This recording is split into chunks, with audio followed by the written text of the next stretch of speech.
जय। स्वामी श्री लालदास जी महाराज की जय। समस्त सुंदर साथ की जय। प्रथम लागू दो चरण को, धनिये न छोड़ायो खीर। पलन वालू निरखुने तरे, मेरे जीव के यही जीवन। अरस तुम्हारा मेरा दिल है, तुम आए करो याराम। तेज बिछाई रुच रुच के, यही तुम्हारा विश्राम। यही तुम्हारा विश्राम। अब सुनियो बानी सुहागिनी, जो होती कथय गामा। सो बितक कहूँ तुमको तो, उड़ जासी सब भरम। उड़ जासी सब भरम।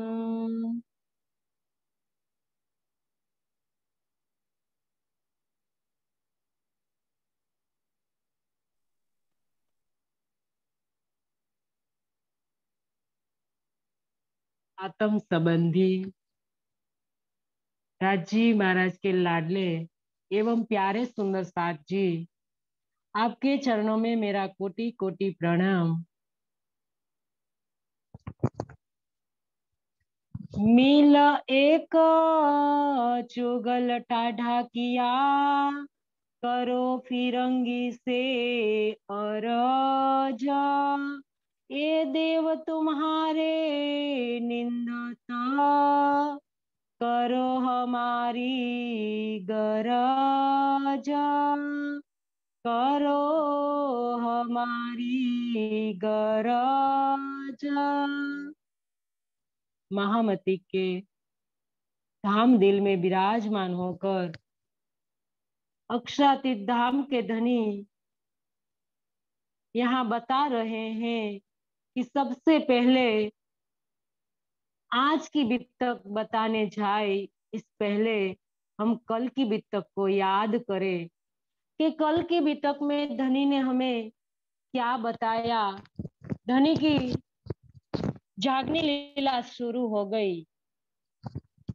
अब जूनागढ़ में हरजी व्यास को अपने ज्ञान का अहम तोड़कर वापस किस प्रकार से नौतनपुरी आकर सब सुंदर साथ की रक्षा करते हैं और समर्पण की पराकाष्ठा पार करके किस प्रकार से अपने आप फांसी के फंदे पर चढ़ने के लिए हजार हजार हो जाते हैं और समर्पण और प्रेम की सेवा में समर्पित सुंदर साथ कांजी भाई किस प्रकार से श्री जी को जेल से निकालकर अपने आप जेल में डाल देते हैं और अपने आत्मबल से किस प्रकार से हो बाहर निकल जाते हैं और अब सीधे श्री जी दीप बंदर आते हैं और दीप बंदर में किस प्रकार से जयराम भाई कंसारा की जो खंडनी करते हैं और खंडी के बेसुमार वचनों से किस प्रकार अपनी आत्मा की जागृति कर लेते हैं और इसके आगे किस प्रकार से जो वहां के कथावाचक थे ये श्री जी की निंदा करने लगते हैं और एक चुगलखोर को खड़ा करते हैं। तो मिल एक चुगलखोर टाढ़ा किया, सब ने मिलकर एक जो फिरंगी बादशाह पुर्तगालीन बादशाह है, उनके नजदीक का जो व्यक्ति था उनको खड़ा किया और राजा को शिकायत करने के लिए तैयार किया। उन्होंने कहा कि ये देव तुम्हारे निंदत। सुंदर साथ जी, एक हिंदू पौराणिक हिंदू समाज, हमने कल देखा कि देवी देवता किसको कहते हैं ये भी पता नहीं है, लेकिन पौराणिक हिंदू समाज अपनी रूढ़िवादिता, स्वार्थ और अल्पज्ञता को छोड़ने के लिए तैयार नहीं है। और वैदिक साहित्य में वर्णित जो अतिथि देवो भवः, मातृ देवो भवः, पितृदेवो भवः, आचार्य देवो भवः, पति देव है, पत्नी देवी है, इसको कोई नहीं मानता है। लेकिन चैतन्य जो देवता है, इनको छोड़कर जो जड़ देवी देवता है उनकी पूजा करने के लिए उनमें उनको रस आता है। लेकिन वह अपने विवेक नहीं रखता कि उसका वेद क्या कह रहा है। वो वेद के जो विरुद्ध कार्य है वो करने के लिए जा रहे हैं, धर्म विरुद्ध कार्य कर रहे हैं, लेकिन उनका विवेक नहीं जागृत होता है। तो हमने कल अच्छी तरह से समझ लिया कि जो 33 कोटि जड़ देवता है, इनसे परे 34वां जो देवता चैतन्य सचिदानंद है, वो पूछने के योग्य है। वो हमारा सबका एक है, तो है सबको पूछने के योग्य है। लेकिन कौन बात मानता है? कोई ये बात सत्य को कोई स्वीकार करने के लिए तैयार नहीं है और निंदा करने के लिए तैयार हो जाते हैं। तो इस प्रकार से चुगलखोर को ठाढ़ा किया और कहा कि हमारे देवी देवताओं की निंदा करता है जो इस शहर में जो साध आया है। तो अब तो वो चुगलखोर राजा के पास जाने के लिए तैयार हो जाता है। और देखो हमारे राज्य कैसे है, जोश का स्वरूप ले लेता है और उनके मित्र का रूप लेकर उनके सामने खड़े हो जाते हैं। और वो चुगलखोर उतावले पगले जल्दी से राजा के पास जा रहा था, तो बीच में आकर खड़े हो गए, उनके मित्र का रूप ले लिया। सुंदर साथ जी देखो, देख सकते हैं धनी हमें हमें दुखी। धनी ने कहा है, असराफिल जबराइल भेज दिया आमद, निगेबानी कीजियो मेरे खासे बंदों पर। ये है हमारे धनी, 2 फिरस्ते भेज रखे हैं हमारे साथ। सुंदर साथ के कुशल के कुशल रहे, खुश रहे, आनंदित रहे, उनको कभी कष्ट ना आए, इसकी वजह से 2 फिरस्ते भेज रखे हैं। और ये दोनों फिरस्ते सुंदरता जी, जबराइल जोश का फिरस्ता हमारी परिक्रमा करता रहता है, हमारे घर की, हमारे हम जहां भी जाए हमारे साथ रहता है। और असराफिल फिरस्ता सुंदर साथ जी वकालत करता है हमारे अंदर, कभी शारीरिक रीते या मानसिक रीते हमें कष्ट में नहीं आने देते, और दोनों की दृष्टि हर पल हमारे साथ रहती है। तो सुंदर साथ जी, ये है ब्रह्म सृष्टि। एक ईमान चाहिए हमारे अंदर कि हमारे धनी दुख न देव फूल पाखड़ी, देखो शीतल नैन, ये है हमारे धनी। हमें कभी दुख नहीं दे सकते हैं। तो हमारे ईमान कैसा होता है? तो ईमान की कसौटी के लिए धनी ने आज एक चुगलखोर को ठाढ़ा किया है। लेकिन इनके सामने देखो, बल भी देखो, आ गए हमारे धनी जोश के रूप लेकर और कहने लगे कि हे मित्र, इतने जल्दी आप कहाँ जा रहे हो?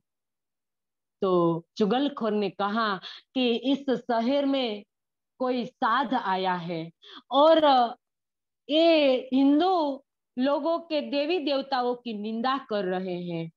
तो राज्य के जोश में आए हुए व्यक्ति ने कहा, मित्र ने कहा कि हे मित्र, क्या तुमने तुम्हारे कान निंदा सुनी है? तो कहा, मैंने कान तो नहीं सुनी है। तो तुमने वो साधु महात्मा को देखा है और निंदा करते हुए तुमने सुना है? तो कहा कि मैंने उस साधु महात्मा को देखा भी नहीं है और उनके मुखारविंद से कही हुई बात भी नहीं सुनी है। तो उनके मित्र के रूप में राज्य ने कहा, राज्य के जोश ने कहा कि अरे मित्र, तुम क्या करने जा रहे हो?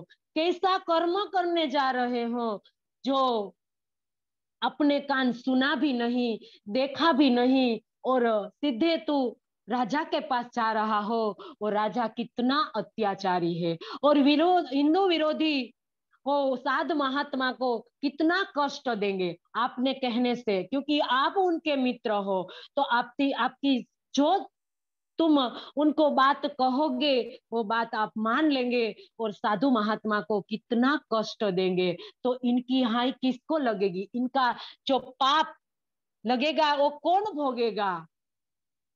तो विचार करने लगा, वो तो बात तो सही है, मैं तो कितना बुरा कार्य कर्म करने जा रहा था। अच्छा किया हे मित्र, वो तो परमात्मा की कृपा मानने लगा कि आज अगर तुम नहीं आया होता तो मेरे से कितना पाप कर्म हो जाता था। तो वहां से चुगलखोर वापस आ गया, लेकिन शहर में शोर पड़ गया कि एक चुगलखोर राजा को चुगली करने गया है, और सब खाड़ी उतर गए। सुंदर साथ जी, जो सुंदर साथ तारतम लिया था, 60 सुंदर साथ ने तारतम लिया था, सब खाड़ी उतर गए। मतलब सब शहर से कोई बाहर निकल गए, कोई अपने घर में छिप गए, और कोई कहने लगे तो हम तो कभी गए ही नहीं है, हम तो इसकी चर्चा सुनने जाते ही नहीं है। देखो ईमान, इसको क्या है हमारा ईमान? धनी कहते हैं, आज छठे दिन में धनी हमें पूछ रहे हैं कि हमारे ईमान कैसा होना चाहिए। हमारा ईमान रेतु रेती जो बालू होते हैं उनके महल की भांति माया की, थोड़ा सा कष्ट आ जाता है तो डिगमगने लगता है, पड़ भी जाता है। सुंदर साथ जी, लेकिन सत्य की राह पर हम चलेंगे तो बाधा तो आएगी ही, आनी ही है, क्योंकि सत्य है एक तरफ असत्य है, दोनों इस संसार में चल रहे हैं। तो हम कैसे बचेंगे? सुख के साथ दुख है, जन्म के साथ मृत्यु है, जय के साथ पराजय है, लाभ के साथ हानि है, उसी तरह सत्य के साथ असत्य है। जब हम सत्य के लेकर चलेंगे तो असत्य बाधा डालेगा। हम कहाँ कहाँ भी चले जाए तो हमारे ईमान की कसौटी होगी है। हमें ईमान धनी हमारे ईमान की परीक्षा लेते हैं कि कितने दिनों से वितक सुन रहे हो, कितने दिनों से चितवन कर रहे हो, वाणी का मंथन कर रहे हो, तो परीक्षा तो देनी पड़ेगी। ईमान पक्का कर रहे धनी हमारा, ईमान पक्का कर रहे। ऐसा नहीं है कि धनी हमारी परीक्षा लेते हैं, परीक्षा वो लेते हैं जिनको पता नहीं होता है। धनी तो सब जानते हैं, लेकिन हमें ईमान पर खड़ा करते हैं, इसीलिए ये बाधाएं आती है। धनी जानबूझकर हमें नहीं देते हैं। सुंदर साथ जी, हमारे ईमान की परीक्षा होती है। तो आज सुंदर साथ के ईमान की घड़ी थी, कोई नहीं खड़ा रहा, एक जयराम भाई कंसारा और इनके परिवारजन खड़े रहे ईमान पर, और सब को पता चल गया कि ये तो एक अफवाह थी, ऐसा कुछ नहीं है। और वापस सब चर्चा सुनने आने लगे और श्री जी के अपनी सच्चाई साबित करने के लिए कई प्रकार से बातें करने लगे, और लज्जा से शर्मा गए सब। क्योंकि सबका ईमान गिर गया। तो इसी प्रकार से होते हुए श्री जी चर्चा का दौर चलाते हैं और कई सुंदर साथ श्री जी की चर्चा सुनने के लिए आते हैं। तो फिर श्री राजे लिया दिल में, क्यों यहाँ से पावे निक्सन, 2 साल हो गए। अब धनी सोचते हैं कि क्या मैं यहाँ एक स्थान पर रहूंगा, क्योंकि मेरे तो कई ब्रह्मात्माओं को जागृत करना है। तो अब जाने के लिए विचार कर रहे हैं और सब सुंदर साथ को कहते हैं जाने के लिए, रजा देने के लिए कहते हैं। तो सब सुंदर साथ जाने नहीं देते हैं। तो तब कोई उपाय खोजने लगते हैं और धनी को कहते हैं कि धनी मेरे को यहाँ से निकलने का कोई उपाय बता दीजिए। इतने में आरबन मारी, दीप मारी आरबन चाचिया लोग, जो हर पल हर घड़ी लोगों को धन लूटने के लिए बच्चे, बुढ़े या युवाओं के अपहरण कर लेते थे। तो इस प्रकार से चाचियाओं ने हमला किया और बाईजूराज और कई सुंदर साथ उनके बंधन में आ गए। तो ये बंधन को छुड़वाने के कारण श्री जी को बहाना मिल गया और वहां से निकलने की तैयारी करी और अब जाने लगे। तो नबी, पोरबंदर और पाटन आकर कहाँ आए, तो के यहाँ से थी आए कच्छ। कच्छ आए और कच्छ में थावर भाई और थावर भाई को मिलते हैं और वहां से मंडई आते हैं, मंडई बंदर आते हैं और मंडई बंदर में कई सुंदर साथ रहते हैं और आकर उनका हाथ पकड़ते हैं। और तहाँ एक प्रागमल भाई है और एक कुंवर भाई है। तो सुंदर साथ के यह घर में आते हैं और कई प्रकार से उनको चर्चा करते हैं कि कहाँ खंडनी करके फिर जीवते किए सबको। वहां तारतम लिया था सुंदर साथ ने, हमारे मंडई बंदर पर कई सुंदर साथ रहते हैं। तो सब सुंदर साथ ने तारतम लेकर सब माया में सो गए थे। तो श्री जी ने खंडनी के वचन से कहा कि सोई सोई के सुता क्या करो जी, ए अगम अगिन जिमी में सोए जी सुते जी, ये जिमी में कोई नहीं उगरिया, तुम सुते ए ठिकाने जी। हे सुंदर साथ जी, तुम कहाँ सो रहे हो, इस अगिन विषम ठिकाना माहे जी। जो जो तुम संसार में सो रहे हो, ये ठिकाना कैसा है, अगिन से भरा हुआ है। वहां वीख की तलाई, वीख के पलंग है, वीख के ओढ़ना, वीख के ओछाड़, सब वीख से भरा हुआ है। अपना वस्त्र, आभूषण, खाना पीना, हमारे एक एक अंग वीख से भरे हुए हैं। हमारे एक जीव भी इनसे परे नहीं हो पाया है। तो इनसे परे होने के लिए हमारे राज्य, हमारे श्री धाम के धनी हमें जागृत करने के लिए आए हैं। ये सुंदर साथ जी, आप जागृत हो जाओ। इस जहर जिमी में सोकर आप क्या करो जी, कितने दिन सोओगे, सोई सोई सोते क्या करो जी। 3 युग हो गए आप सोए हुए थे। आज इस जागनी ब्रह्मांड में हमारे धाम के धनी जागृत करने के लिए आए हैं। तो अब जागृत हो जाओ। इस प्रकार से कई खंडी के वचनों कहकर सब सुंदर साथ को जागृत कर दिया। अब जागो, दिन आया धाम चलने का। क्या कहते हैं कि हे सुंदर साथ जी, जागृत हो जाओ, अब तो आखिर घड़ी आ गई है। आखिर की घड़ी में भी आखिरी पल चल रही है और हमें इस पल में, हमारे धाम में, हमारे परात्म तन में जागृत होना है। तो हे सुंदर साथ जी, आप जागृत हो जाइए। तो इस प्रकार से कई खंडी के वचन कहकर सुंदर साथ को जागृत किया। कहा कि तुम तो चतुर प्रवीण हो, तुम स्याने मेरे साथ जी, जिन रहो विषय रस लाग, पांव पकड़ कहे इंद्रावती, उठ खड़े रहो जागो। हे मेरे परम धाम की आत्माओं, तुम कैसी हो? तुम प्रवीण हो, होशियार हो, तुम्हारे पास धनी का नूर है। तुम ये नूर लेकर इस संसार में क्यों सोई हुई हो? तो पांव पकड़ कहे इंद्रावती। देखो सुंदर साची, ये झुकना है। पांव पकड़ इंद्रावती हमारे चरणों में पड़कर कहती है कि हे मेरे परम धाम की आत्माओं, आप जागृत हो जाओ। ये इंद्रियों के विषयों में आप कहाँ तक सुख खोजोगे? अखंड सुख हमारे धाम में है, तो धाम को याद करो। मैं आपके पांव पड़ती हूँ। सुंदर साथ जी, ये गरीबी की पराकाष्ठा है। जिसके दिल के अंदर युगल स्वरूप विराजमान है, वो धनी के हमारे चरणों में पड़ती है कि हे सुंदर साथ जी, आप जागृत हो जाइए। तो इसको कहते हैं समर्पण, सेवा और गरीबी।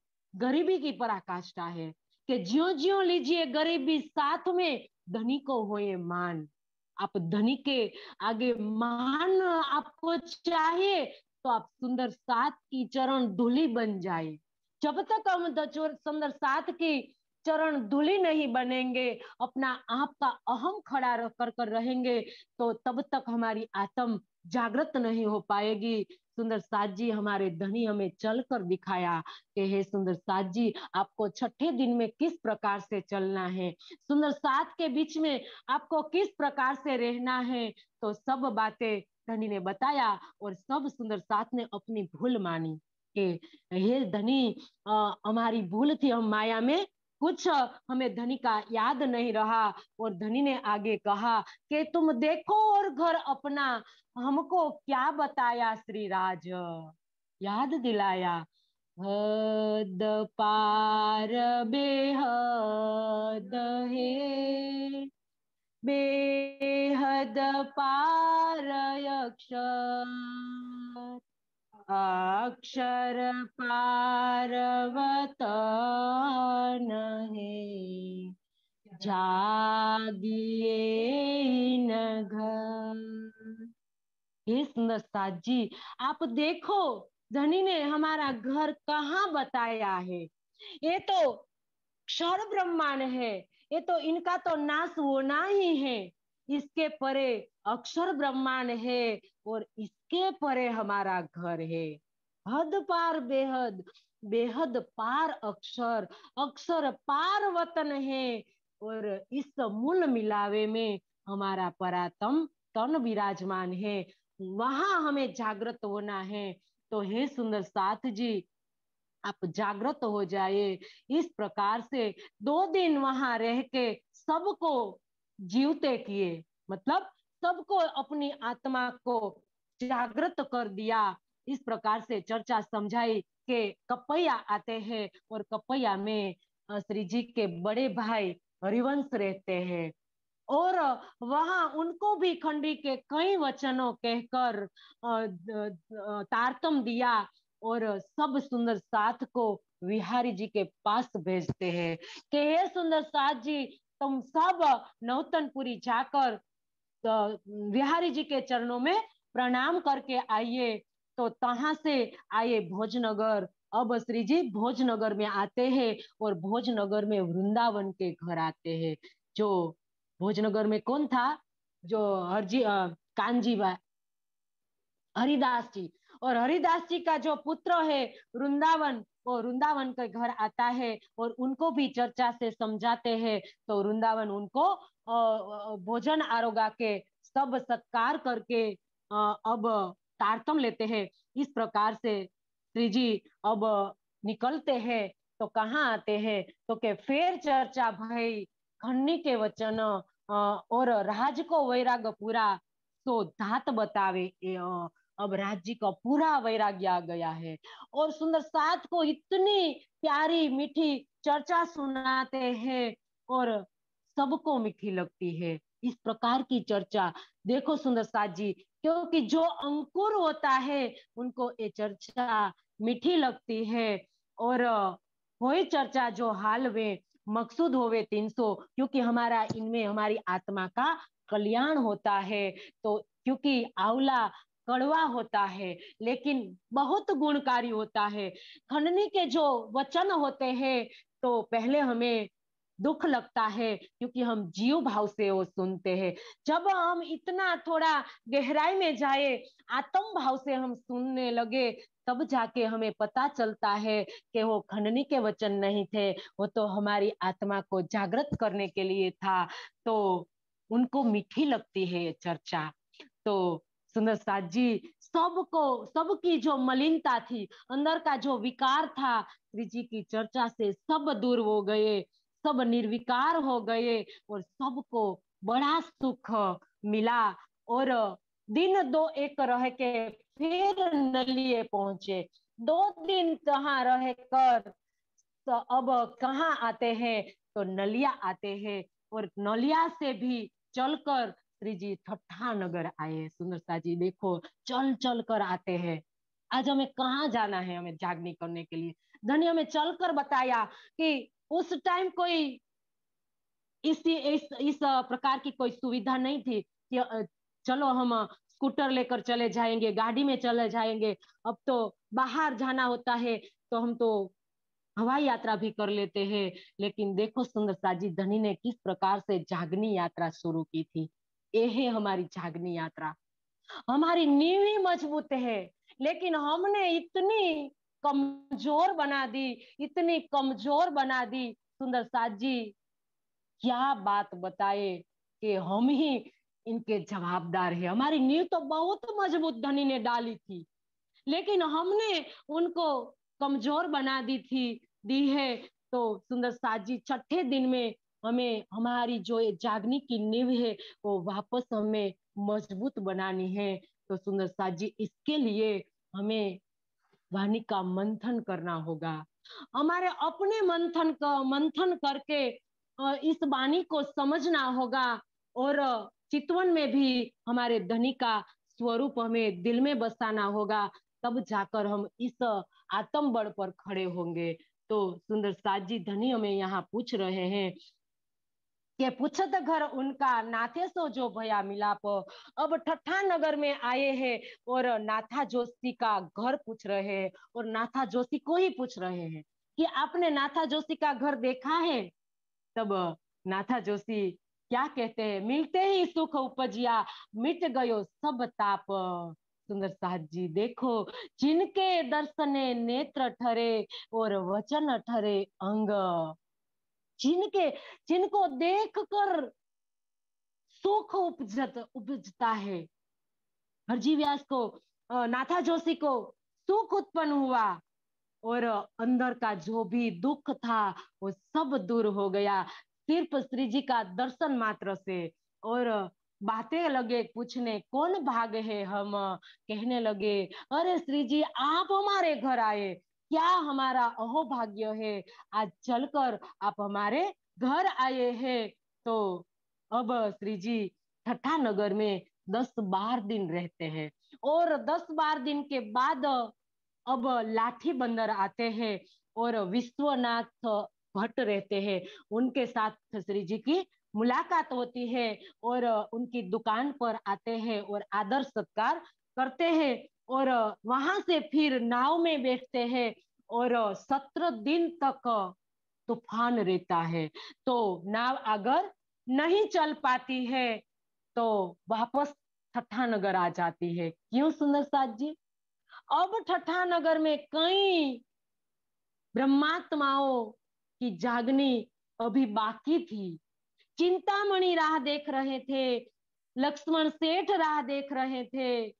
देखो सुंदर साथ जी, शहर शहर, नगर नगर, जिनको पूरी दुनिया खोज रही है, जिनको पूरी, आप देखो सब शास्त्रों ले लो, आप सब ध्यान की पद्धति ले लो, सुबह जब उठते हैं तो किसको पुकारते हैं? सब इनको पुकारते हैं, सारा संसार इनको पुकारता है, सारे 14 लोक के देवी देवता इनको पुकारता है। आज वो चलकर एक एक आत्मा को खोजने के लिए उनके घर जा रहे हैं। आज धनी हमें खोज ले रहे हैं, और खोजने के लिए इस ब्रह्मांड में एक एक के घर जा रहे हैं। देखो सुंदर साथ जी, इसीलिए कहा लाडलिया लाहुत की जाकी असुन चौथे आसमान। ये है लाडलिया कि धनी उनको खोजते हैं और खोजते हुए उनके घर आते हैं। तो नाव भी आगे नहीं चल पाई और वापस ठट्ठा नगर आई और वापस ठट्ठा नगर आ जाती है और नाथा जोशी मिला धाय और वापस नाथा जोशी के घर आते हैं और वहां बंधन भाई के साथ श्री जी की मुलाकात होती है। तो बंधन भाई उनके घर श्री जी की पधरामणी करते हैं। फिर जिंदादास मिले सुनी चर्चा बाई ठाकुरी। वहां श्री जी जिंदादास और ठाकुरी बाई और कई प्रकार सुंदर साथ को चर्चा सुनाते हैं। तब होने लगी चर्चा, चलियो जुगा जायो रे सुध बिना, चलियो जुगा जायो रे सुध बिना, सुध बिना सुध बिना सुध बिना, चलियो जुगा जायो रे सुध बिना।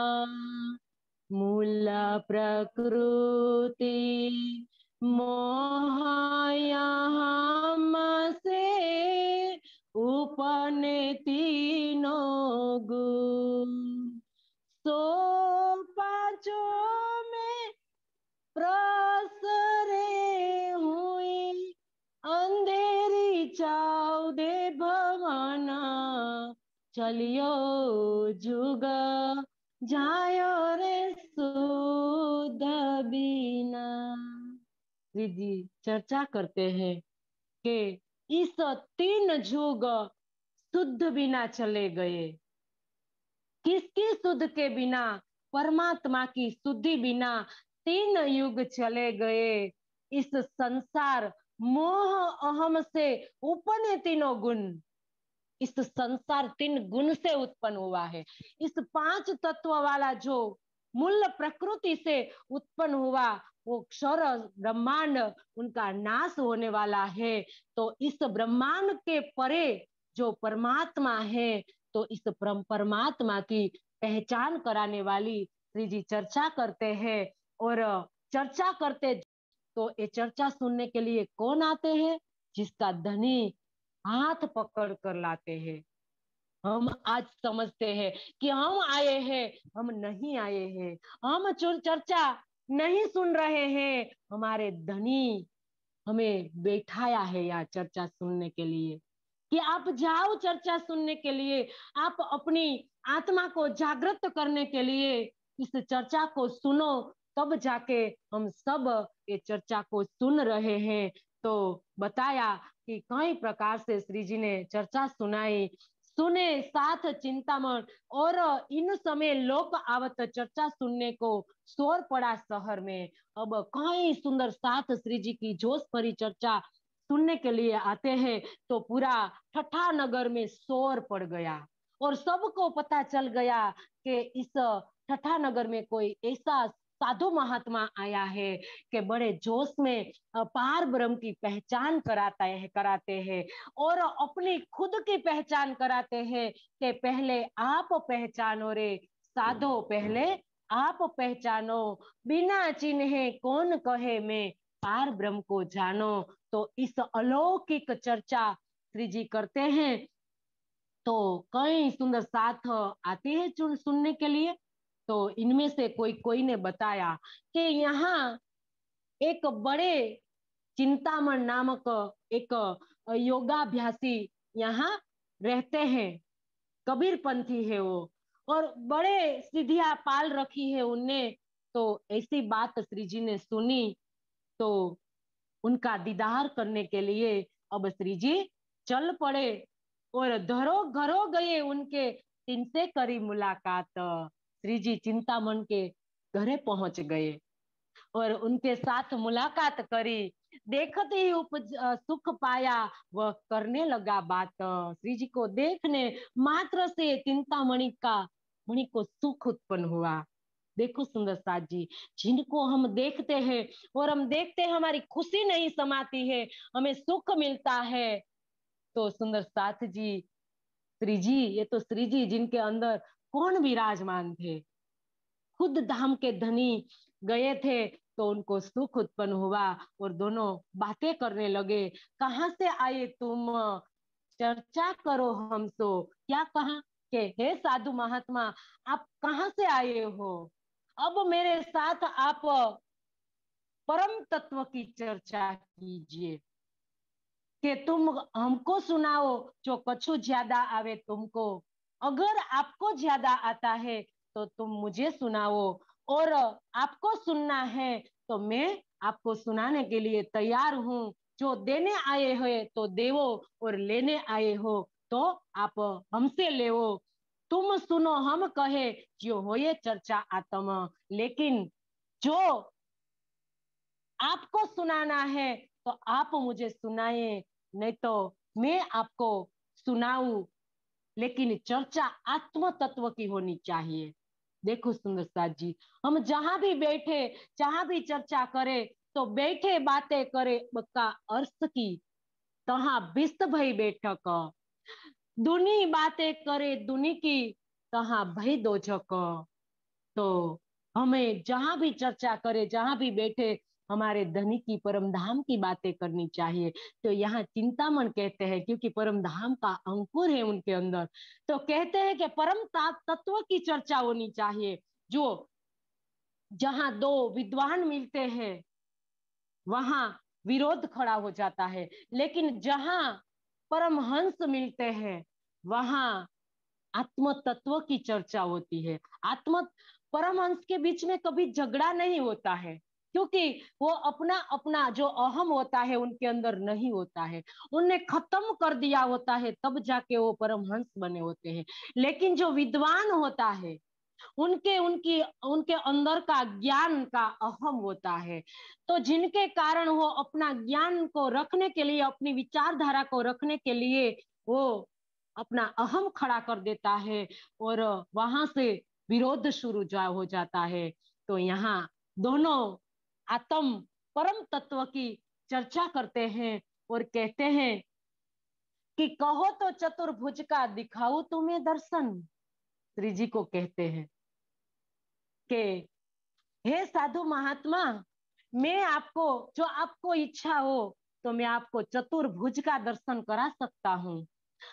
के कहो ज्योति स्वरूप को, कि आपको ज्योति स्वरूप का दर्शन करना है, कि आपको शेषाई नारायण जो सहस्त्र फैन पर जो सोते रहते हैं उनका दर्शन करना है, आपको क्या दर्शन करना है।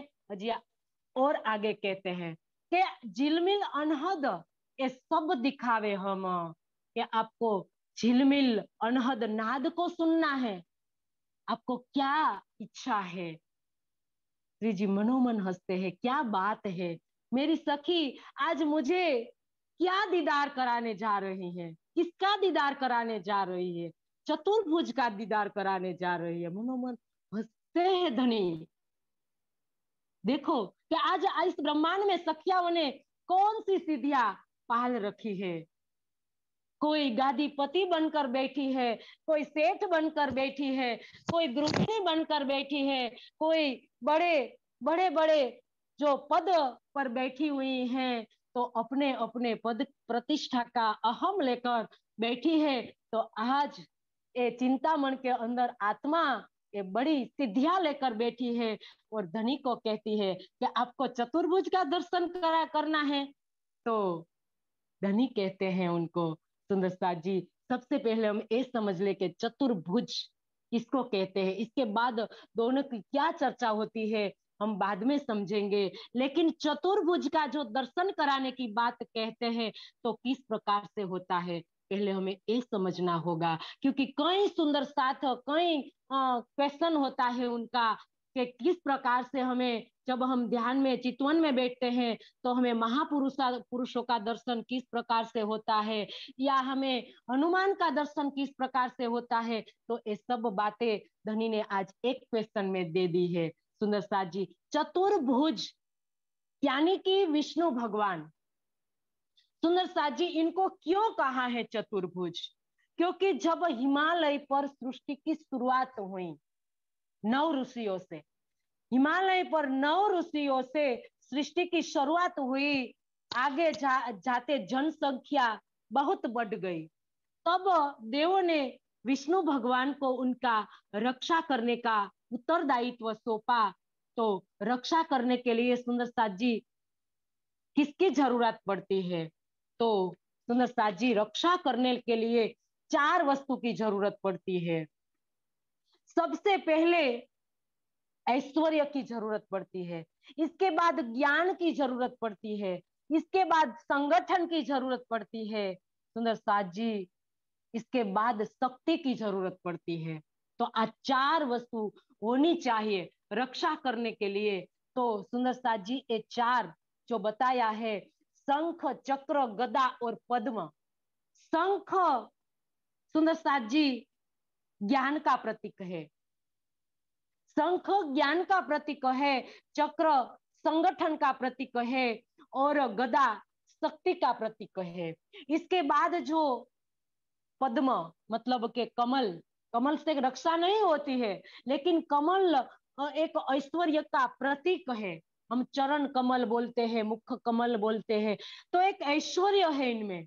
तो इसी वजह से इनको कहा कि इनके हाथ में कमल, कमल नहीं है, कमल से कोई ऐश्वर्य हमारे हाथ में ऐसे ही नहीं आ जाता है, लेकिन ऐश्वर्य किस प्रकार से उनने पाया है सुंदर साची।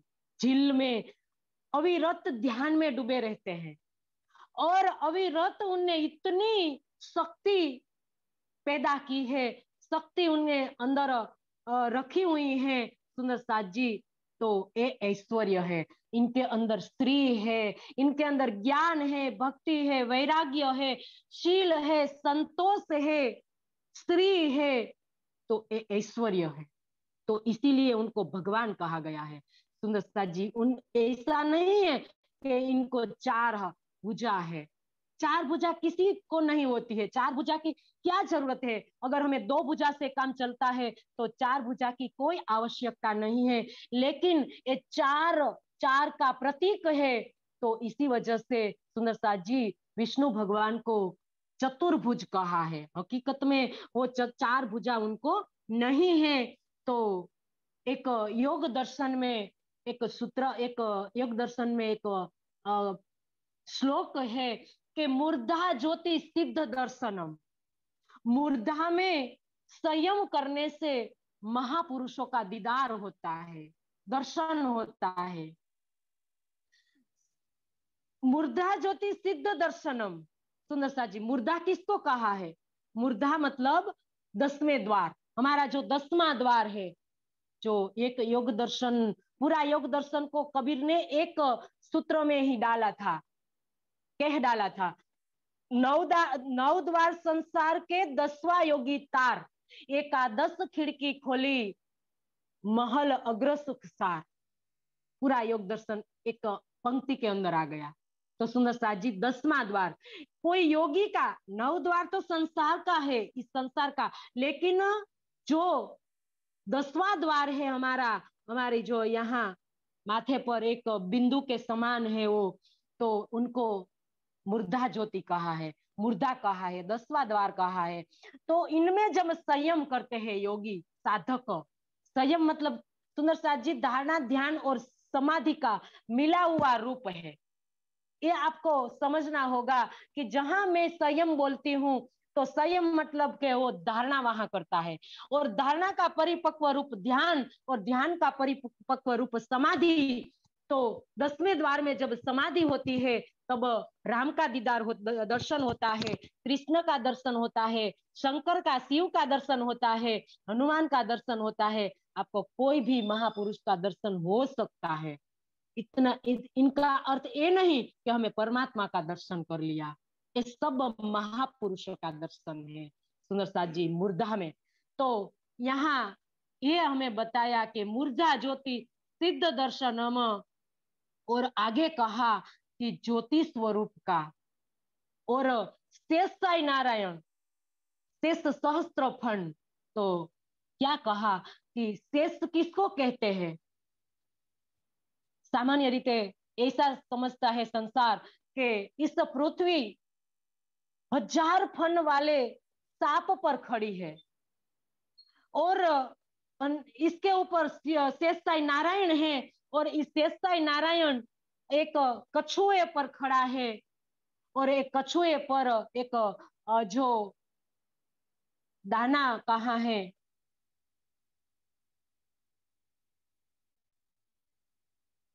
छोटा होता है वो, इतना छोटा खसखस का जो दाना कहा है वो इतनी जो उनका प्रतीक उनको माना था पृथ्वी को, कि वो पृथ्वी उन पर खड़ी है कछुए पर, और कछुआ एक बेल पर खड़ा है।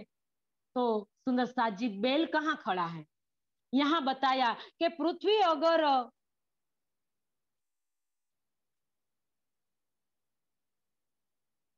शेषशाही जो सर्प है तो ऐसी कल्पना की गई है कि वो 1000 फन वाले जो नाग है वो एक पृथ्वी सरसों के दाना बोला उनको, कि पृथ्वी सरसों के दाना जैसी जो पृथ्वी है वो उन पर खड़ी है। तो सुंदर साथ जी हमें ये समझना है कि यहाँ हमारे पृथ्वी से 13 लाख गुना जो सूर्य बड़ा है और सूर्य से भी कई गुना बड़ा तारा है। तो उस तारा और उस सूर्य कहाँ खड़ा है, अगर हमारी ये पृथ्वी सरसों के दाना जैसी जो पृथ्वी इस शेष साई के फन पर टिकी हुई है, अगर कछुए पर टिकी है, अगर बेल पर टिकी हुई है, तो ये तारा नक्षत्र ये सब कहाँ खड़ा है, कहाँ उनको थम के रखा है। तो सुंदर साथ जी ये सब अलंकारिक वर्णन है, ये सब शास्त्रों में लिखा हुआ है, लेकिन अलंकारिक वर्णन होने से किसी की समझ में नहीं आता है। तो शेष कहा है शून्य को, काल कर्म और सुन, हम हमारे ब्रह्मवाणी में चौपाई आती है कि ये नाम सारे निंद के, निराकार निर्गुण। शेष कहा है शून्य को, शून्य कहा है निराकार को, और ये मोह सागर को ही शेष कहा है। और इस मोह सागर में शयन करने वाले जो पुरुष है उनको नारायण कहा है। और शेष साई नारायण और आदि नारायण दोनों एक है, और ओम और उनको ही ज्योतिष कहा है निराकारवादियों ने। जो निराकार के मानने वाले जो लोग हैं, निराकार धारा वाले जो ज्योतिष स्वरूप कहते हैं, वो ज्योतिष स्वरूप दूसरे कोई नहीं है, शेष साई नारायण आदि नारायण ही ज्योतिष स्वरूप है। और गर्भोदक समुद्र और मोह सागर दोनों एक है। और इनको कहा है कि बेल पर खड़ा है, कछुआ बेल पर खड़ा है, और बेल सुंदर साथ जी कोई नहीं है, धर्म रूपी बेल है।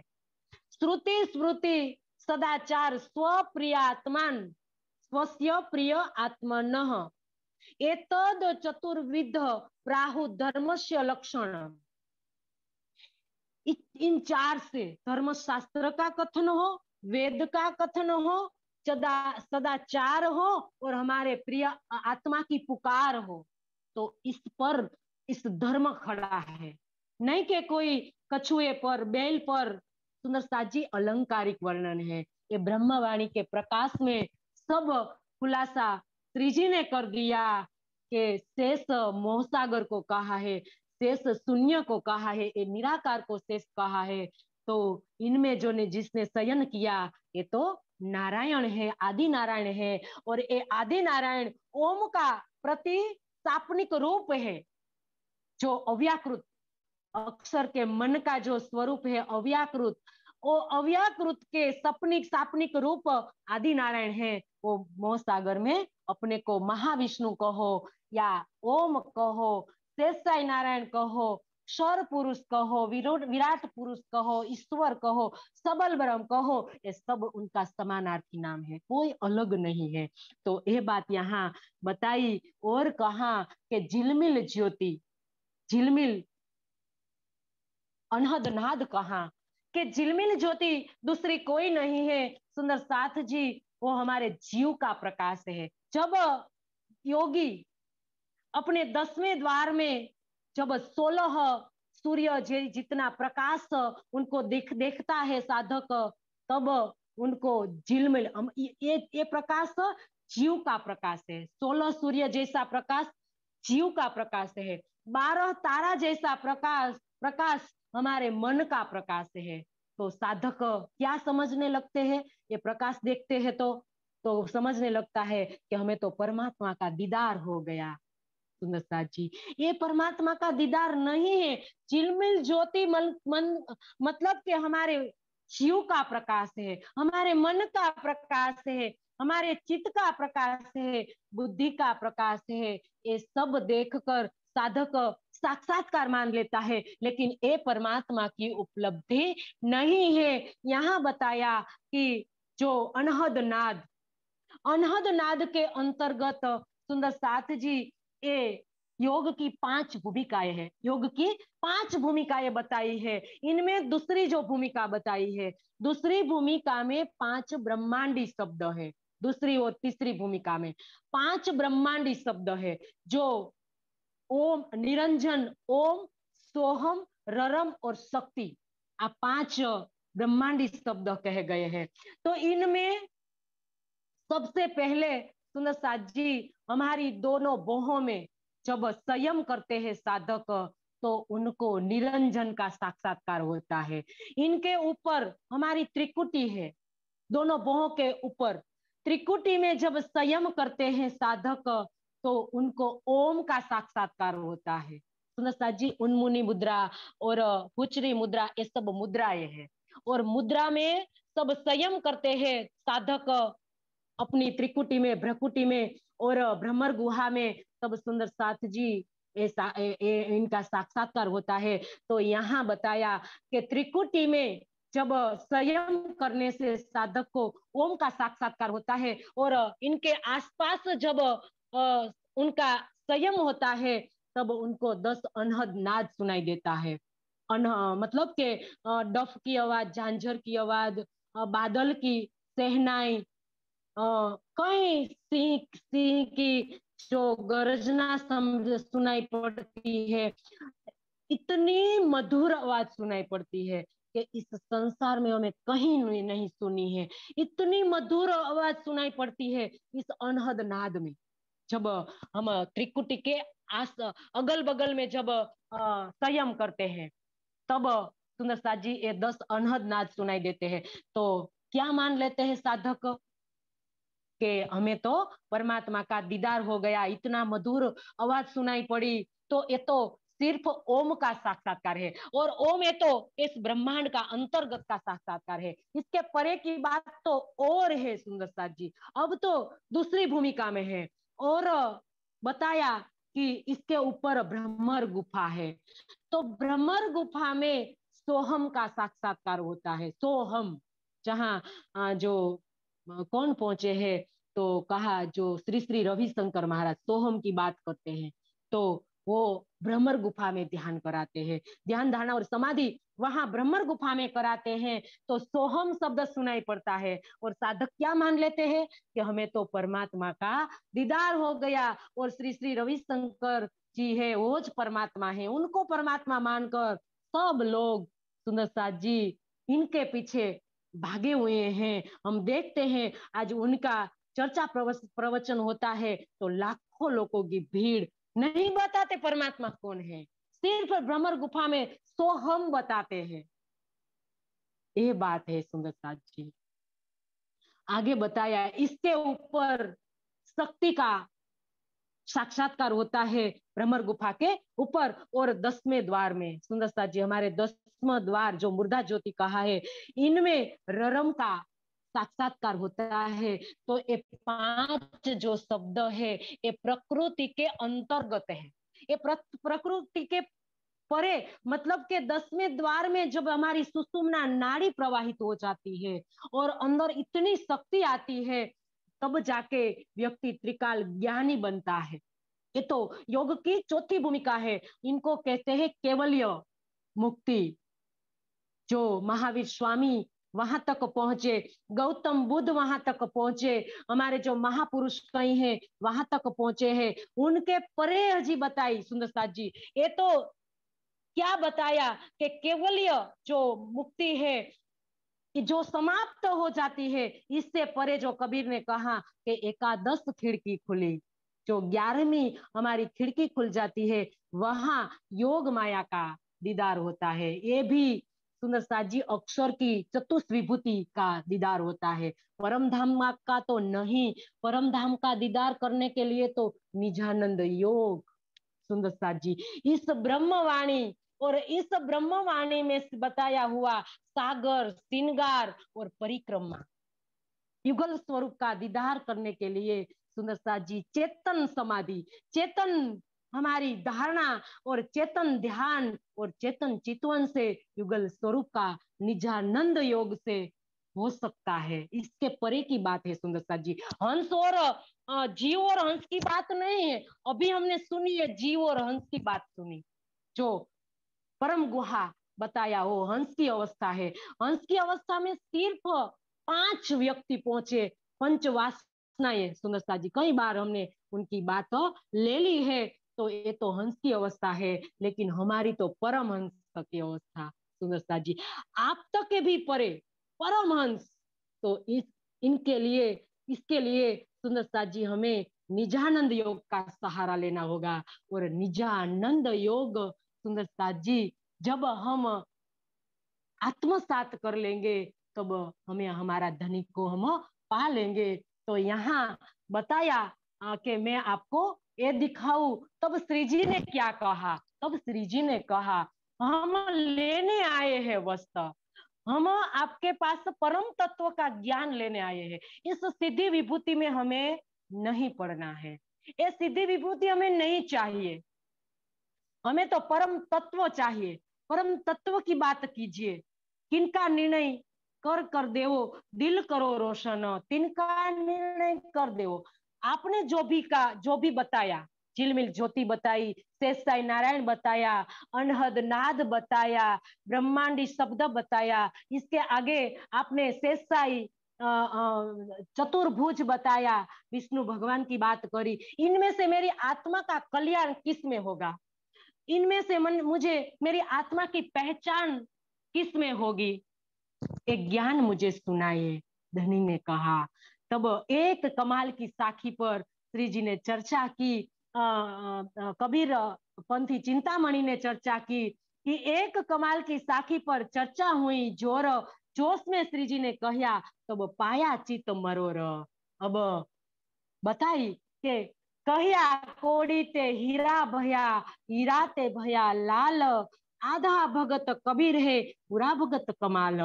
चिंतामणि ने ये साखी सुना दी श्री जी को। श्री जी को जोश आ गया, अरे चिंतामण, आप कबीर पंथी और कबीर की गादी पर बैठे हुए हो और कबीर को ही नहीं पहचानते हो। आप कबीर को ही, कबीर का जो जो अक्षर की 5 वासना के अंदर आता है वो, और इनको ही आप आधा भक्त कहते हो। और कबीर कमाल जो माया का पूरा भक्त है, उनको आप क्या कहते हो? पूरा भक्त कहते हो। आपने क्या पहचान की है? कहते कहा कि आप जौहरी नहीं हो, आपने हीरे की पूरी पहचान नहीं की है। क्या कहा? कोड़ी ते हीरा भया, मतलब के कबीर के जो माता पिता थे वो माया के जीव थे। कहा ना धनी ने कि कोड़ी हाथ से परी करी, तुम्हें दिया हाथ रतन। हमें कहा है धनी ने कि मैंने तुमसे इस माया रूपी कोड़ी को तुम्हें तुमसे अलग कर दिया, और तुम्हारे हाथ में मैंने क्या दिया? इस ब्रह्मवाणी रूपी धन दिया है। तो इसीलिए कहा कि माया के जीव थे, और इनके जो पुत्र थे वो कौन थे? हीरा, माणिक। माणिक मतलब हीरो, हीरा जैसा कबीर है। और आधा भक्त कबीर है, पूरा भक्त कमाल। तो कहा कि हे कबीर, हे चिंतामणि, आप जौहरी नहीं हो, आपने हीरा की पूर्ण रूप से परख नहीं करनी आती है। तो मैं आपको समझाता हूं कि कबीर कौन है, कबीर की पहुंच कहाँ तक की है और कमाल की पहुंच कहाँ तक की है, तो मैं आपको समझाता हूं। लेकिन ऐसी बात चिंतामण ने क्यों कही है, ये बात पहले हम समझे कि एक बार कबीर के घर किसी ने, उनके भक्त ने कोई धन दिया, तो कमाल ने ये धन अपने घर में रख दिया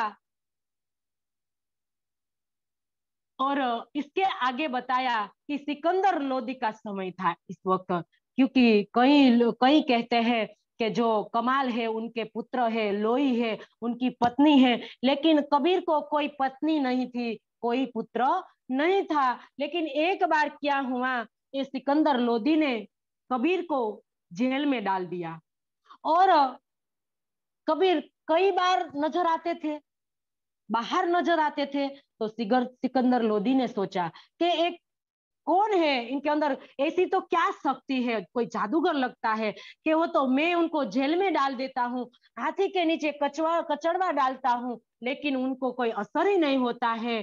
तो वो सूफी फकीर के पास जाता है, तो उनके पास जाकर ये बात बताता है और उनके दोनों के बीच में बात चलती है, कबीर और वो सूफी फकीर के बीच में। तब एक लाश आती होती है और लाश आती देखकर कबीर ने कहा कि यहाँ आ जा। तब ये लाश यहाँ आती है और कहते हैं कि खड़ी हो जा, क्यों सो रही है।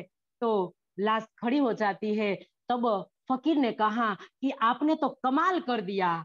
तो उनका जो इनका नाम पड़ गया कि कमाल, तो उनका शिष्य बन गया। तो ये उनका पुत्र नहीं है, क्योंकि वो तो वैरागी है, पूरा वैरागी इनके अंदर है। उनके कोई पुत्र नहीं होते, कोई पत्नी नहीं होते। वैराग किसको कहते हैं? वैरागी क्षमा माता, धैर्य पिता, शांति पत्नी, जो हाथ का सिराहना उनका सिराहना होता है, और चलता जो नदी का चलता पानी है उनका पेय होता है, और फलों में से गिरे हुए वृक्ष में से गिरे हुए फल उनका आहार होता है, और विद्या उनकी बहन होती है। इस साधक या योगी साधु को किसी का डर नहीं रहता, वो वैरागी है। कोई पुत्र नहीं होता है वैरागी को। तो सुंदर साथ जी धैर्य क्षमा कहा के शांति पत्नी, ये वैरागी है, और एक कबीर के अंदर ये सब गुण है। तो इस प्रकार से कमाल ने सब धन रख लिया अपने घर, और कबीर आया। सबको पता है कि कबीर किसकी कमाई कमाई खाते हैं, कि अपने कमाई में से वो आधा दान कर देते, सेवा में लगा देते हैं, भूखे लोगों को खाना खिला देते हैं, और जो कमाते हैं इनमें आधा बचता है, इनमें से वो अपना गुजरान चलाते हैं। वो है कबीर। और इतना धन देखकर कि मेरे घर में इस माया क्या कर रही है, क्या तो कबीर नहीं और माया नहीं, और कबीर को आपको चाहिए तो माया आपको घर में से निकालनी होगी। तब जाके कमाल ने सब बाहर निकाल कर फेंकने लगा। तो लोगों ने देख लिया कि कबीर ने तो कितना छुपाया था धन। देखो कबीर कमाल कितना भक्त है कि उनने सब लौटा दिया, सबको दान कर दिया। तो वहां से एक कहावत पड़ गई कि पूरा भक्त कमाल और आधा भक्त कबीर। लेकिन श्री जी ने उनको समझाया कि हे चिंतामणि, श्री जी को माया का कोई मोह नहीं थी, माया में कोई आसक्ति नहीं थी, लेकिन उनने शरीर को धारण किया था, इसीलिए वो उनको आधा भक्त कहा है। और कमाल जो पूरा आसक्ति से भरा हुआ है, माया से भरा हुआ है, तो माया की ओर से उनको माया का पूरा भक्त कहा है। तो ये बात है। कबीर तो अक्सर की पंच वासना में से है, और कमाल पूरा माया का भक्त है। तो आपने अभी उनकी पहचान नहीं की है। कहाँ मजिल मजल कबीर की, कहती अकल कमाल, तोल देखो दोनों को किनका कैसा हाल। इस प्रकार से कई प्रकार से उनको समझाया, और कहा कि तुम सराफ नहीं हो, तुमको हीरा की परख करने नहीं आती है, तुम जौहरी नहीं हो, तो बिन पहचाने बोलत हो। और क्या कहा कि तुमने पहचान नहीं की है और ऐसे ही तुम तो बोलते रहते हो। अब कहा कि कबीर कहाँ, कमाल कहाँ, विचार देखो आप। एक कबीर का कीर्तन सुनाई दिया। तब तब श्री जी ने एक कबीर का कीर्तन सुनाई दिया। क्या दिया कि एक पलक ते गंगजो निकसी, हो गई 14 पानी, ऊही पानी दो पर्वत ढांपे, दरिया लहर समानी। इस एक साखी पर श्री जी चिंतामणि को समझाते हैं कि एक पलक क्या है, गंग क्या है, लहर क्या है और दो पर्वत क्या है। ये सब बात एक एक बात बताते हैं कि अक्षरातीत पूर्ण ब्रह्म क्या है, सच्चिदानंद है। वो चित सत चित और आनंदमय है और परम धाम की लीला चिदघन शक्ति और आनंद शक्ति से द्वारा होती है। और इन दोनों शक्तियों को अक्षरातीत की दो पलकें कही है, आनंद शक्ति और चिदघन शक्ति। ये दोनों अक्षरातीत की दो पलकें हैं और इन द्वारा ये संसार परम धाम की लीला संपादित होती है। और चिदघन शक्ति ने अपने दिल में लिया, क्या लिया अपने दिल में? मेहर का दरिया दिल में लिया, रूहों को खेल देखने का ख्याल उपजा। तो चिदघन शक्ति ने अपने दिल में लिया कि मैं अपने स्वरूप को अपनी पहचान दूं, कि जे अक्षर ब्रह्म के अंदर परम धाम की लीला और श्यामा जी एवं सख्या के अंदर माया की लीला देखने के जो इच्छा उत्पन्न कराई, वो इच्छा रूपी गंगा पूरे परम धाम में प्रसर गई। वो इच्छा रूपी गंगा को सुंदर साथ जी गंगा कहा है।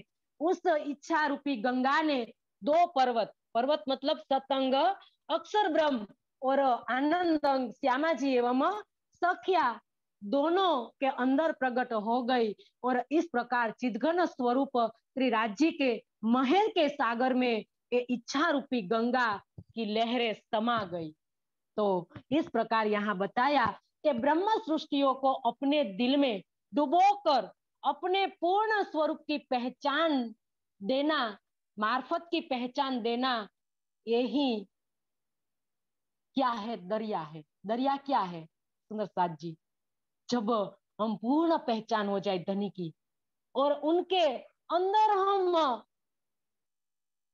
उन एक रस हो जाए, हमारे और धनी में कोई तफावत न रहे और धनी हमें देखे, उनके अंदर हम समा जाए, इनको दरिया कहा है सुंदरता जी। दरिया किसको कहा है? मार्फत की पहचान दी है धनी ने यहाँ, कि हमारा कोई अस्तित्व ही नहीं है और हम धनी के अंदर एक मेक हो जाए, हमारी हमें पूर्ण रूप से पहचान हो जाए, इनको दरिया कहा है। और सखियों के द्वारा खेल देखने की इच्छा तथा अक्षर के द्वारा परम धाम की लीला देखने की जो इच्छा है वो गंगा है। और श्री राज्य ने श्री खेल दिखाने की जो इच्छा की वही गंगा है।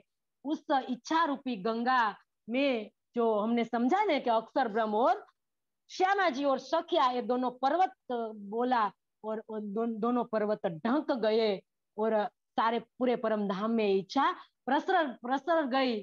तो यहाँ धनी ने बताया, आगे बताया, उड मक्खी तर वरचड़ बैठी, बोलत अमृत बानी, वह मक्खी के मक्खा नाही, बिन पानी गर्भानी।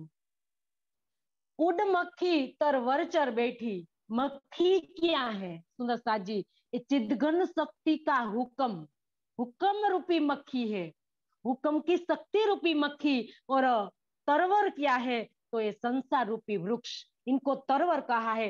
हुक्म रूपी शक्ति ने इस संसार रूपी वृक्ष पर बैठकर बोलत अमृतवाणी, अमृतवाणी क्या है? तो अमृतवाणी धर्म शास्त्रों में जो साक्ष्या दिलाई, ये साक्ष्या अमृतवाणी है। तो कहा कि इस हुक्म रूपी शक्ति ने संसार रूपी वृक्ष पर बैठकर धर्म शास्त्रों में सब साक्ष्या दिलवाई, बाहर ब्रह्म की सब साक्ष्या सब धर्म शास्त्रों में भेज दी। वह मक्खी के मक्खा नहीं, ये हुक्म की शक्ति रूपी मक्खा को कोई पति नहीं है, फिर भी संसार रूपी गर्भ को धारण किया है। तो बताया तीन गर्भे गुण तीनों जाए, वह तो पुरुष अकेला। क्या कहा? तीन गर्भे गुण तीनों जाए। अब सुंदर साथ जी, इन मूल प्रकृति के जो पुत्र बताए ना, संसार रूपी गर्भ को धारण किया है, तो मूल प्रकृति से संसार बना है। तो मूल प्रकृति के पुत्र के रूप में 3 गुण बताए, रजोगुण, सतोगुण और तमोगुण। तो इन तीनों जे गुण की उत्पत्ति हुई और सृष्टि की रचना हुई, और सृष्टि की रचना करने वाला रचियाता इस संसार से पूर्णतया अलग है। पार ब्रह्म उस निज धाम में है, इस संसार में नहीं है। तो कहा कि वह तो पुरुष अकेला, इस संसार ने जिसने बनाया है, इस संसार ने बनाने वाला इस संसार में नहीं है। ये तो कहीं अपने निज दिव्य ब्रह्मपुर धाम में है, निज धाम में है। तो कहे कबीर या पद को बुझे सो सदगुरु में चला। कबीर ने कहा कि ये पद, ये तीनों पद जो भी इनका खुलासा कर देगा, स्पष्टीकरण कर देगा, मैं उनका शिष्य बन जाऊंगा, वो मेरा सदगुरु होगा। तो इस बात श्री जी ने समझाई। तो कबीर चिंतामणि ने कहा कि देखो आगे शब्द चला, ये शब्द तो अखंड के हैं। हमने तो ऐसी हम ये बात की राह देख रहे थे कि हमारे सदगुरु ने कहा था कि कोई ऐसा पार ब्रह्म की शक्ति इस संसार में आने वाली है, और इस पद को जो स्पष्टीकरण कर देगा वही पार ब्रह्म का स्वरूप होगा। तो निश्चित है कि ये श्री जी ही पार ब्रह्म का स्वरूप है। देखो उनके शिष्यों को कहने लगे कि देखो आप इनके चरणों में नतमस्तक हो जाओ और आप इनकी पहचान कर लो। मैं तुमसे कहता था जो शब्द आगे चलत, मैं तुमको कहता था ना कि इनका स्पष्टीकरण जो भी कर देगा, अखंड की बात जो बता देगा वही सदगुरु होगा। ये थी मुलाकात करके उठ श्री जी साहेब। अब श्री जी की बात खत्म हुई। अब श्री जी तो चिंतामणि अपने शिष्यों के साथ बातचीत कर रहे थे और श्री जी ने चल दिया। वो तो चल गए और कलु मिश्रित के यहाँ चर्चा चल रही थी। तो चर्चा सुनने लगे और चर्चा सुनने लगे हैं। तो अब अंकुर था सुंदर साथ जी, कलु मिस्त्री के घर श्री जी गए हैं।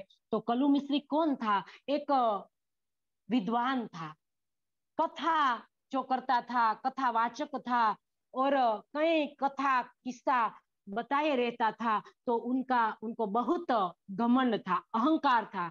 तो इसकी वजह से उनने कल्लू मिस्त्री ने श्री जी की पहचान न करी, इसीलिए कहा अस्नाई वहां कच्ची, अस्नाई वहां कच्ची हुई। इसीलिए कहा है कि दोनों के बीच में कोई गाढ़ मित्रता नहीं बन पाई। क्यों नहीं बन पाई? क्योंकि उनको अपने ज्ञान का अहम था। श्री जी ने जो भी चर्चा सुनाई वो उनके अंदर नहीं गई। क्यों नहीं गई? क्योंकि अंकुर नहीं था। जो अंकुर होता है वो रह ही नहीं पाता है। देखना, चिंतामणि ढूंढत फिरे, कहाँ है साध को ठोर। अब चिंतामणि नहीं रह पाता है। चिंतामणि अब क्योंकि अखंड के शब्द अंदर चले गए, क्योंकि धाम का अंकुर है। एक शब्द सुन लिया, कहा के सुन्नत जमात, इसको कहते हैं सुन्नत जमात। एक शब्द अंदर चल गया वो रह नहीं पाती है। और कहा के चिंतामणि ढूंढत फिरे, कहाँ है साध को ठोर। आया पूछत कथा में मोहे, ढूंढत भई भोर। चिंतामणि ढूंढत फिरे, अब खोजने लगे श्री जी को। कितनी देर खोजा? रात को खोजने लगे थे, सुबह हो गई। इसको कहते हैं ब्रह्म ज्ञान की जिज्ञासा। सुंदर साथ जी, जब एक जब अंकुर होता है, अंकुर एक शब्द सुन लेता है, नहीं रह पाता है और बार बार उनको खोजने के लिए चलता है। और ब्रह्म ज्ञान की जिज्ञासा इनको कहते हैं। सारी रात खोजा और सुबह आए कलु मिस्त्री के घर, और कलु मिस्त्री को पूछता है कि वो साध महात्मा का ठोर मुझे बता दीजिए। तब कलु मिस्त्री उनको कहते हैं कि वो नाथा जोशी के साथ आया था, तो शायद वो उनके घर गए होंगे। तो वहां वापस वो जल्दी से जाते हैं और नाथा जोशी के घर जब गए तब श्री जी अटारी पर बैठकर सब सुंदर साथ के बीच में बैठे हैं और चर्चा सुना रहे हैं। इतनी प्यारी, इतनी मीठी चर्चा सुना रहे हैं। और वहां जाकर श्री जी चिंतामणि ने प्रणाम किया और चर्चा सुनने के लिए बैठ गए। और श्री जी ने चर्चा की शुरुआत की। हो मेरी वासना तुम चलो अगम के पार, अगम पार अपार पार, कहाँ है तेरो करार। हो मेरी वासना तुम चलो अगम के पार, तू देख निज दर बार अपनो, सूरत यही संभार। हो मेरी वासना तुम चलो अगम के पार। श्री जी ने तो चर्चा का दौर चलाया। हो मेरी वासना तुम चलो अगम के पार, हे मेरे परम धाम की ब्रह्मात्माए, कहाँ चलो, कहाँ चलने के लिए कहा। अगम पार है पार, एक क्षर ब्रह्मांड है, इनके परे अक्षर ब्रह्मांड है, इनके परे हमारा जो जो संसार जिनको अगम कहा है वो अगम, पार अपार, कहाँ है तेरो करार। कहाँ के वहां उस परम धाम में, उस मूल मिलावे के अंदर युगल स्वरूप के चरणों में तेरा करार है, तेरी शांति है। तो हे मेरी परम धाम की वासना, वहां आपको अपनी सुरता को ले जाना है। इस प्रकार से कई प्रकार चर्चा करने से अब ऐसी चर्चा सुनी सुनी तो सुख पाया चर्चा मीने, अपनी मूल्य गई भूल। चर्चा के रस में इतना तरबोड़ हो गया, इतना मग्न हो गया कि अपनी मूली गई भूल, अपनी शरीर का भी शुद्ध नहीं रही कि मैं कभी गादीपति था, भूल गए सब। देखो सुंदर साजी, इसको कहते हैं सुनना, इसको कहते हैं चर्चा का रस, इसको कहते हैं अंकुर। यह अंकुर सब भूल गए कि मेरे इतने शिष्य थे, मैं एक गादीपति हूँ। सब भूलकर चर्चा के रस में वो तो मग्न हो गए। फिर चित्त जो तिनका इन चर्चा सुनने से दिन दो दिन तीन लग चर्चा सुनी बनाए, तब सब लगे कदमों हुई पहचान हक जाए। अब कई प्रकार से श्री जी की पहचान हो गई चर्चा से, और श्री जी के चरणों में चिंतामणि ने पहचान कर ली और उनके शिष्यों ने भी उनको समझाया कि तुम भी उनकी पहचान कर लो। और श्री जी का चर्चा का दौर निस्दिन रात और दिवस शुरू ही रहता है। तो एक दिन क्या हुआ कि श्री जी ने खंडनी कर दी। क्या किया? खंडनी कर दी कि जो तू चाहे प्रतिष्ठा, साध जाने तो को दुनिया, यह तो साधो करी हराम। क्या कहा? जो तू चाहे प्रतिष्ठा, धराई वैरागी नाम। हे साधु महात्मा और कई गादीपतियों बनकर बैठ गए हैं इस संसार के, जो कई पैड़े कई फिरके जो बने हुए हैं और इनके गादीपति आचार्य बनकर जो बैठ गए हैं, उनके बारे में श्री जी ने बताया कि सब अपने अपने शिष्यों को बढ़ाने में सब पड़े हैं। किसी को भी परमात्मा की सुध नहीं है और सबको परमात्मा मानकर अपनी पूजा करवा रहा है। वैराग्य की पता ही नहीं है कि वैराग्य किसको कहते हैं, साधु किसको कहते हैं। सब साधु बनकर बैठ गए हैं और वो दारेशना में वितेशना, दारेशना और लोकेशना, और एक गादीपतियों दारेशना में पड़े हैं कि अपना शिष्यों को बढ़ाए जा रहे हैं। तो इस प्रकार की चर्चा सुनकर चिंतामणि ने कहा श्री जी को एकांत में कि श्री जी इन शिष्यों में मेरी लाज रखना। तो श्री जी ने कहा कि अभी इनमें तो अहम भरा पड़ा है, अभी उनको पता है कि मेरे शिष्यों भी है, मेरे अंदर इतनी भी मैं खुद ही रह जाएगी तो भी पहचान नहीं हो पाएगी। तो श्री जी ने कहा क्यों नहीं, मैं आपको आपके शिष्यों के अंदर आपके जरूर आपका मान रखूंगा। जिस तरह किस प्रकार के जब कुम्हार घड़ा बनाता है तो नीचे अपना हाथ रखता है और ऊपर टिपता रहता है, तो इसी प्रकार से मैं मरम में कहूंगा आपके शिष्यों को कोई पता नहीं चलेगा। तो सब चर्चा सुनकर अब अपने अपने घर गए और रात में श्री जी को एक कीर्तन अवतरित हुआ।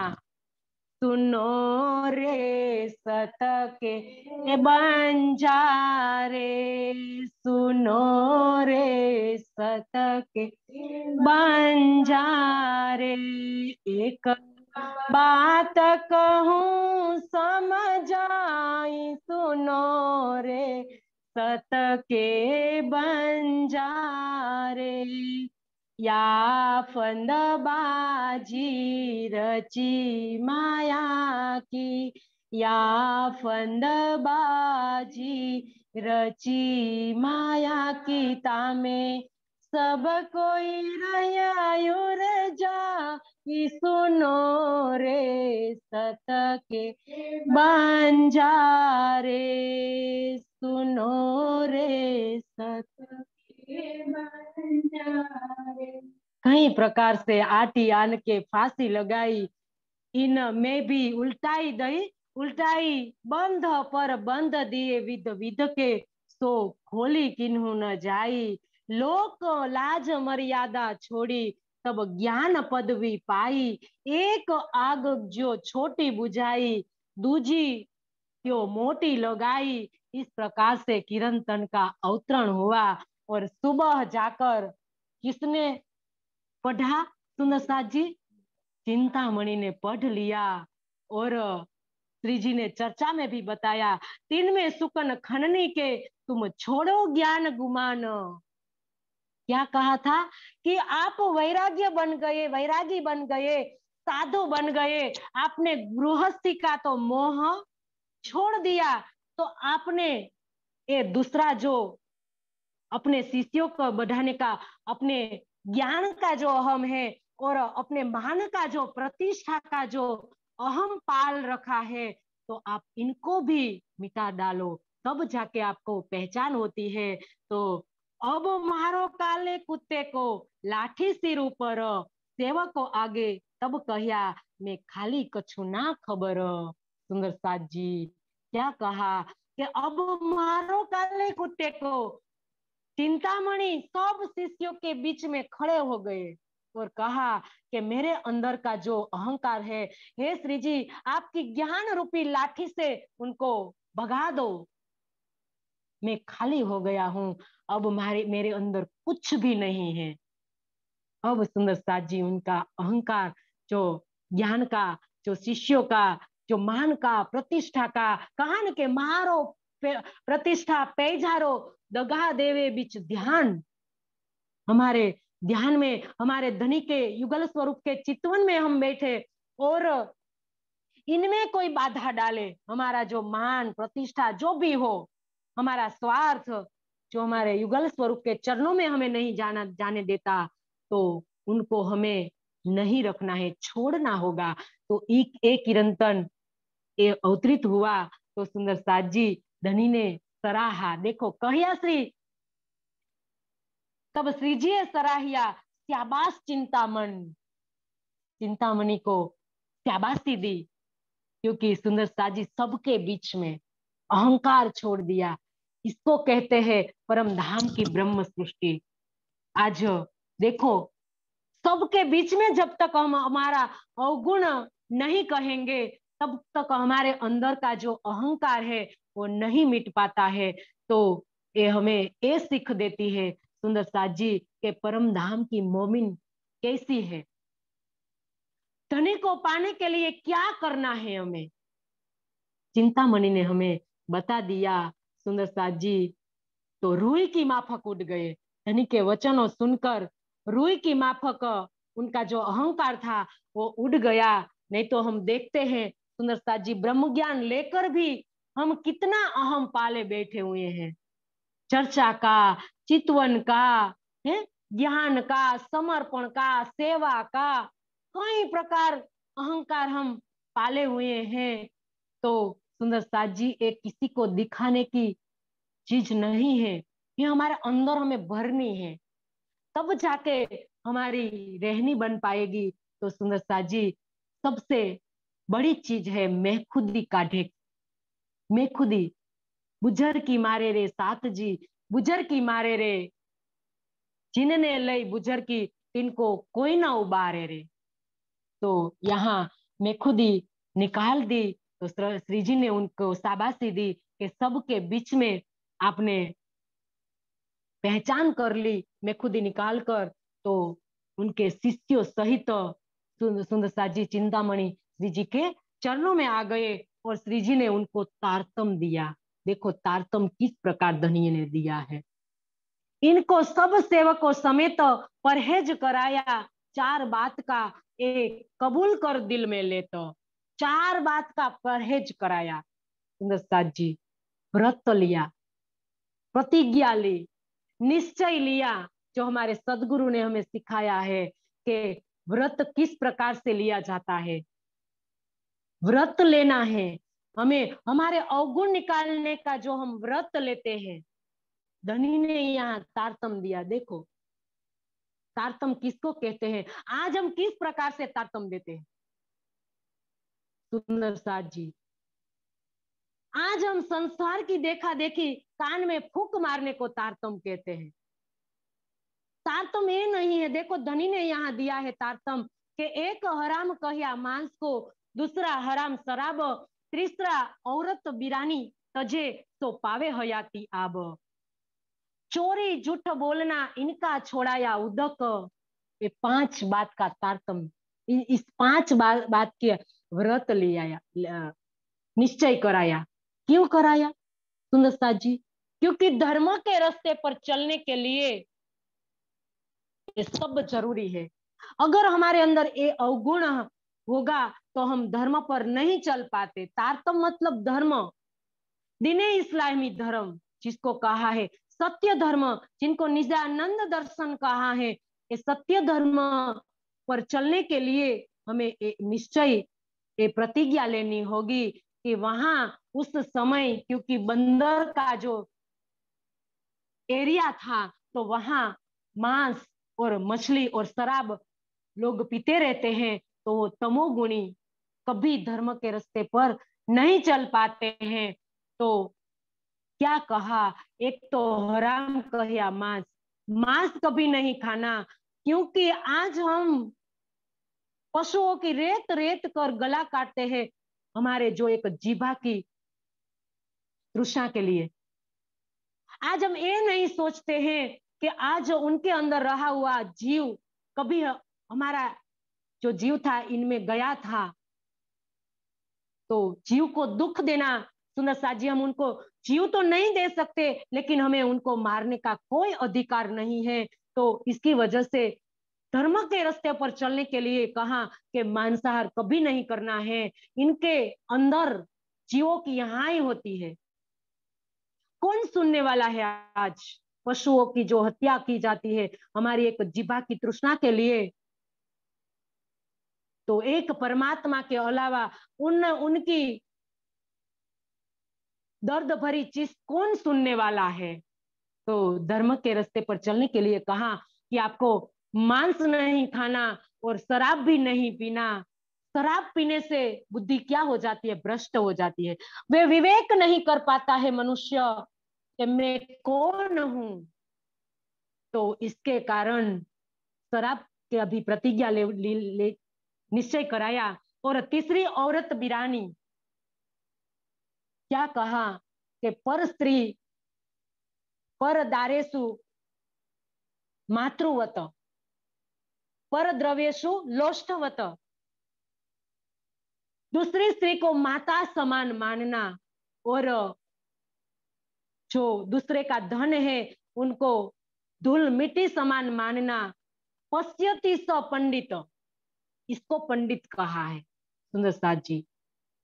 तो इस प्रकार से धर्म का लक्षण है कि दूसरी स्त्री को माता समान मानना और बोला कहा कि चोरी न करना। चोरी मतलब अस्तेय, अस्तेय धर्म का लक्षण है। तो धर्म के लक्षण पर चलने के लिए कभी हमें मन वचन और कर्म से चोरी नहीं करनी है, क्योंकि सत्यम अस्तेम प्रतिष्ठायाम सर्वरत्न प्रस्थानम, कहा कि मन वचन कर्म से जब हम स्थित हो जाते हैं, कभी चोरी नहीं करते हैं, तो हमारा जो वचन है अमोघ हो जाता है। सब वस्तु की, सब चीजों स्वतः ही प्राप्ति, सब रत्नों की स्वतः प्राप्ति हो जाती है। तो इसी कारण चोरी नहीं करने का उदक चोरी नहीं करने का निश्चय लिया और झूठ नहीं बोलना, मतलब के सत्य बोलना। सत्य बोलना धर्म का लक्षण है। तो ये भी सत्य, पृथ्वी सत्य पर टिकी हुई है, तो सत्य का भी विजय होता है, कभी असत्य का सहारा नहीं लेना है। और इस प्रकार से प्रतिज्ञा का निश्चय लिया सबने और तातम दिया धनी ने कि इन समय में चर्चा बड़ी जो होवे थी, तो साथ की आमदनी हुई बड़ी इन बखत। इस प्रकार से कई सुंदर साथ श्री जी की चर्चा सुनने आने लगे थी बंदर में। इनमें एक पुष्करण ब्राह्मण था जो दूध देने श्री जी की सेवा के लिए रोज आता था और श्री जी की व्रज और रास की चर्चा रोज सुनता था। श्री जी उनको बताते थे कि सबलिक के कारण में व्रज अखंड है और सबलिक के महाकारण में रास अखंड है। और केवल ब्रह्म के अंदर जो रास रमाई थी वो तो वास्तविक रास थी, और इनका जो प्रतिबिंब पड़ा था, प्रतिभाषित रास था, वो सबलिक में है। तो ये सब बातें पुष्करणा ब्राह्मण सुनता था।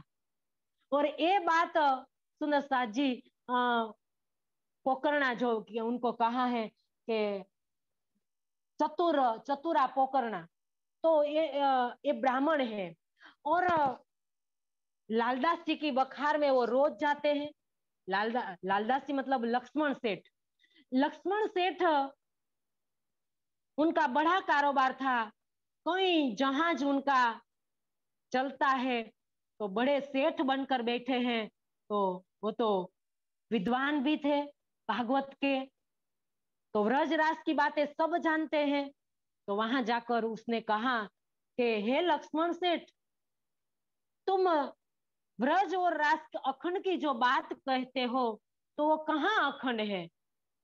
तो लक्ष्मण सेठ कहते हैं कि हे चतुरा, ये तो इस चरम चरम चक्षु से वो नहीं दिखाई देता है, इसके लिए तो हमें दिव्य दृष्टि चाहिए, तब जाके वो अखंड व्रज और अखंड रास दिखाई देगा।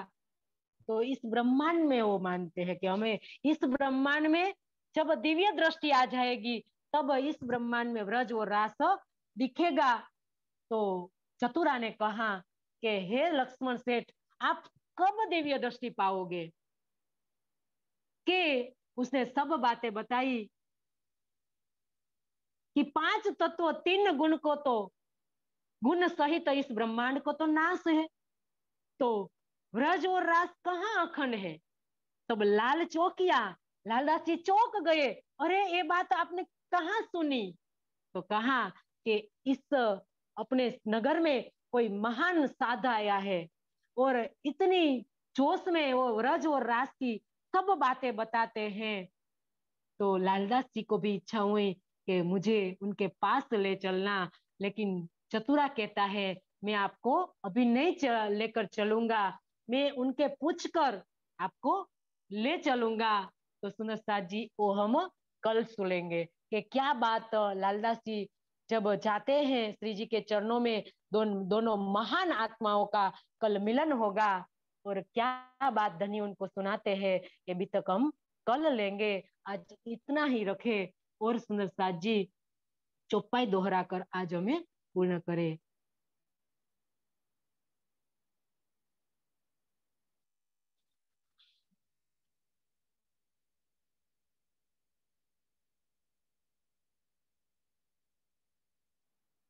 मैं उन्हें पूछ तुम्हें ले चलो, बिना उनके हुक्म में ले जाए ना सको तुमको उनके कदम, तुमको उनके कदम। बोलिए श्री प्राणनाथ प्यार।